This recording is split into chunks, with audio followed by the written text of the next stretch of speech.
Well, get this, a time capsule buried underground more than 116 years ago, with many wondering what's inside the box. Yeah, it was under a statue at the state capitol, and we are getting an exclusive look at what's inside. So your reporter Ashley Portillo is joining us live from History, Colorado. And Ashley, we are learning more about what's inside of this box. Yeah, Michelle and Brian, good morning. That is exactly right. So joining me here early on this Tuesday morning, we have General Bob Davis, Governor Jared Polis, and Dawn, who's also with History Colorado. This has been a long time in the making. Governor, just tell me about how we got here. What is this box that we're about to open up? Well, the truth is we don't know, right? It's always dangerous to open a box on television. We all remember the Al Capone vaults in 1986. We don't know what's in it, but that's part of the fun. This was at the base of the monument that represented the Civil War veterans from Colorado that stood outside the Capitol. We think since 1909, that's when the monument was put in. We don't know much. Obviously, whoever put it there put a box there. There's something in the box. We don't know what they were trying to memorialize. It could be documents related to people who served in the Civil War. They also added other Spanish. This was about 10 years after the Spanish-American War, where America took Philippines and Cuba. There were Coloradans that fought in the Philippine theater. But clearly, this is a tin box that was at the base of the statue. Who knows what they were thinking when they put it there in 1909? Here we are, what are we, over 100 years later, 107 years later, and we're going to find out what message they were trying to convey and what they were trying to preserve. And so that's what we're going to find when we open this. A message inside of this box, too, and a mystery, too. I feel like when I think of a time capsule or a box like this, there's going to be so much history here. It's going to be a piece of history that we're going to be able to open up here soon, too. And again, maybe just, I don't know, thoughts on how we got here today. And this statue taken down in 2020, I believe. And then you guys found the box in late 2025, too. So just thoughts on everything about today. This was kind of hidden in plain sight in some ways, because anybody who visited the Capitol as a kid or growing up would have seen the life-size version of this statue that we have right here. This is one that is now being relocated to Department of Military and Veteran Affairs facility. It memorializes Coloradans who fought during the American Civil War and also other wars. It was somewhat controversial because the gentleman on top was actually misidentified. Some people thought he was General Shivington, who was involved with the Sand Creek Massacre. It was later determined that it was very unlikely to be him. But in the meantime, with the process of moving the statue, nobody knew that there was a mysterious box there, and that's what we're going to find out what it holds today. All right, Ashley, getting ready to open the box now. Yeah, Michelle and Brian, good morning. So we are just moments away from seeing exactly what is inside of this box. We have a large group of people here that are so excited to see everything that's inside. We're going to begin opening the box right here on live television, but we also have Dawn here with History Colorado, along with Governor Polis, too. But Dawn, just tell me a little bit about this history and where exactly this box was found underneath of this statue. Yes, it was in the base of the pedestal. There was a special hole cut for it, and we don't think that anyone intended for us to ever actually open this box. We believe that it was likely placed here with the intention to forever be at the base of the monument. And this was all 117 years ago. So whatever is in here, we don't know the state it's in. It hasn't seen the light of day for 117 years. Now, we did x-ray it, so all we know from that, do we think it'll open? All we know from that is it looked like it might be folded documents or perhaps materials. And it's about, okay, it looks like a newspaper. It looks like it's a newspaper. First of all, there's some plaster here. This is the first document we're going to see. It looks like a letter even. By the way, we're wearing gloves here. We want to be very careful with this.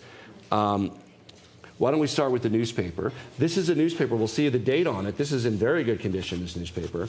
Several newspapers. This is the Friday evening, 1907, so September 6, 1907.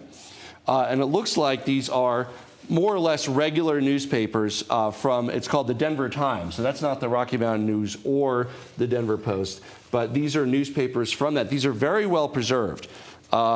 And it looks like they are, they have a number of different headlines. This one is from 1907. This one's September 7th, 1907. So these are interesting because they actually date from 2 years prior to when this was interned. The cabinet maker for the state capitol, September 1907. You know, it's perhaps this was put in 2 years before we thought. If these are all dated 1907, or perhaps the construction took a while. Now, this is going to be the key item. This is some sort of journal. Look at this. It could be a record book. It's still in very, very good condition. It could be a book. It looks like I held it the wrong way. A certificate from the state of Colorado, and it's in very good condition. It's actually proceedings of the General Assembly.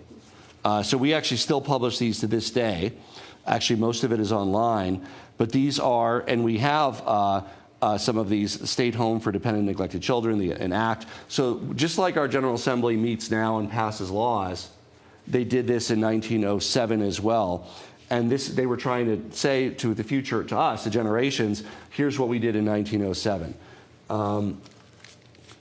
Here are some other documents. 1896, Frank Green of Lafayette Street. Here's his address in Lafayette Street in Denver. It's perhaps somebody involved with the monument. Oh, and then it's actually a business card, a state contractor who helped build it. And then J.M. Green, who made monuments and headstones. And that's his business card. So these were some of the perhaps artisans that were involved with it. I think what we want to do now is see if we can very carefully open this, which looks like perhaps personal correspondence or a letter. Of all the documents, this one is in the most difficult shape because it really was just paper. Okay. It is going to open, and we will preserve this, of course. And it's I, Edward Smith, the age of 38, a resident of the city and county of Denver, secretary of the construction in charge of the memorial monument for the soldiers that fell during the Civil War, that the enclosed copies of acts, that's this, are true and correct copies of acts creating the said Board of Construction. So this book contains other laws too, but in here is the enabling act that the legislature passed and the governor signed to allow this to be built. And then it goes on to thank the many different people. The monument was erected by a contract, the entire granite work and foundation erected and put in place. So what you're going to find here is a lot of information I don't think we had about exactly how this was built, where this was built. General Davis, this is going to go on Department of Veterans and Military Affairs land. Is that the future for this? Yes, Governor. Yeah. That's correct. We're working with our communities to find the best place to restation the statue. Absolutely. And what we'll have is a lot more history of the statue. Once the historians with Don DePrince and the History Colorado get to go through this, they're going to find out a lot more about it. And I would say for 117 years, these documents are very well preserved, especially newspapers, which if you've ever had some in your basement, I think mine don't look that good after 5 years. So the fact that it was kind of airtight and kept that way is a very good way to make sure that these could be enjoyed by us, by future generations. And they actually, you know, Dawn, it looks like they did think somebody would find it at some point, because this is frankly a letter. It says, upon the expiration of Jesse McDonald's term as governor, there's a president of the board of this. At some point, the board of this group, I guess, became defunct. I don't think there's a continuation of that today, but the state engaged with all the maintenance. So this is pretty exciting, pretty cool. Governor, we have 30 seconds left in the show. Final thoughts on opening this box today? I think this is amazing to see. First of all, this is Colorado's 150th anniversary. So to celebrate some of our history from 117 years ago, really cool. And once the historians go through all this, we're going to learn a lot about the time and the statue. And we have some great newspapers back from 1907 as well. So it's really fun. You guys are all wearing the pin, too, 150 and 250. So going to be a great celebration this summer, too, with this kind of kicking things off. Thank you guys so much for joining us. Have a great rest of your morning.